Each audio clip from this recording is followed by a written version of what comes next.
সকালের জলখাবারে কড়াইশুঁটি কচুরির সাথে নতুন আলুর এমন সুস্বাদু আলুর দম হলে কিন্তু দিনের শুরুটাতেই মন ভালো হয়ে যায়। চলো তবে নতুন আলুর নিরামিষ আলুর দমের রেসিপিটি শেয়ার করি।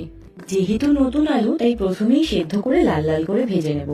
মশলা বানাতে হবে দুটো, একটায় টমেটো, আদা, কাঁচা লঙ্কা, অন্যটায় রেগুলার গুঁড়ো মশলায় অল্প চিনি দিয়ে আর জল দিয়ে মিক্স করে নেব। তেলে তেজপাতা, শুকনো লঙ্কা ফোড়ন দিয়ে মশলাটা ভালো করে কষিয়ে এইবার ভেজে রাখা আলুগুলো দিয়ে আবার ভালো করে কষাবো। সাথে দেবো মটরশুঁটি আর অল্প অল্প জল দিয়ে আলুর দমটাকে কষাতে থাকবো। কষানো হয়েছে বুঝলি, গ্রেভির জন্য এবার দিয়ে দেবো গরম জল।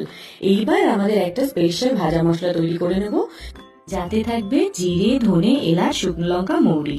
এই মশলা আলুর দমের স্বাদ বাড়াবে দ্বিগুণ। সব শেষে নামানোর আগে দিয়ে দেবো এই স্পেশাল ভাজা মশলা আর বেশ খানিকটা ঘি। তাহলে রেডি আমাদের নিরামিষ ভাজা মশলার আলুর দম। কড়াইশুঁটির